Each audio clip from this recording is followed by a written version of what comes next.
Very good evening, everyone. How are you all? Welcome back to Shipping Minds Minu. Let us learn about what is social deviance.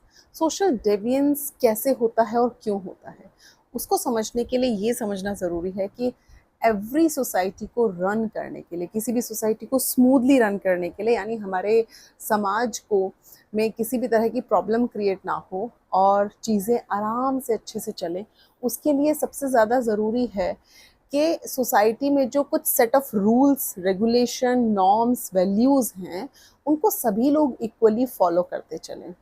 जब कभी भी कुछ लोग इन set of rules को, जो unsaid rules हैं, जो रिटन नहीं है कहीं भी, जो पब्लिश्ड नहीं है कहीं भी, उन रूल्स को जब लोग मानने से मना कर देते हैं एंड किसी तरह का प्रॉब्लम क्रिएट करते हैं, एक सेट ऑफ लाइन से हटकर चलते हैं, तो कहीं ना कहीं सोसाइटी में प्रॉब्लम्स जो हैं वो क्रिएट होने लगती हैं। यानी टोटल मिला के बात ये है कि आप सोसाइटी के सेट ऑफ रूल्स को नहीं मान रहे हैं, आप उनके अगेंस्ट कुछ चीज़ें कर रहे हैं, जिससे सोसाइटी में क्या होगा, प्रॉब्लम्स जो हैं वो क्रिएट होंगी।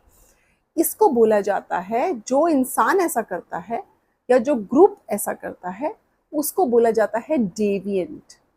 क्या बोलेंगे? डेविएंट। अब एक और चीज़ समझने वाली है कि एवरी सोसाइटी में, हर एक सोसाइटी क्या एक जैसी होती है? नहीं, सबके set of rules, norms, values, regulations अलग अलग होते हैं। तो as compared to the Indians, maybe अगर आप यूएस जाएंगे तो जो चीज़ें यहाँ डेविएंट लग रही हैं, अजीब लग रही हैं, वो वहाँ ना लगे। वहाँ के लोगों का जो डेविएंट है, किस चीज़ से, क्या उनके नॉर्म्स एंड वैल्यूज़ हैं जिसको लोग फॉलो नहीं करते तो डेविएंट कहलाते हैं। हो सकता है वो हमारे यहाँ वो चीज़ें नॉर्मल हो। तो ये टोटली डिपेंड करता है। इसमें हम देखते हैं एक तरह से रिलेटिविस्टिक व्यू को ध्यान में रखते हैं, यानी चीज़ों को कंपेयर करके देखते हैं। जिस सोसाइटी के जैसे रूल्स एंड रेगुलेशंस होंगे, उस सोसाइटी के लोग जब उसको फॉलो करेंगे तो सब कुछ स्मूथली चलेगा, लेकिन जब फॉलो नहीं करेंगे तो डेवियंस क्रिएट होगा, यानी प्रॉब्लम्स क्रिएट होंगी। अब देखिए, इसमें भी टू कई तरह के डेवियंस जो हैं हमें देखने के लिए मिलते हैं, जिसमें आपको ये ध्यान रखना ज़रूरी है। जो हार्टन एंड हंट हैं, उन्होंने 1981 में 3 टाइप्स ऑफ डेवियंस की बात की थी।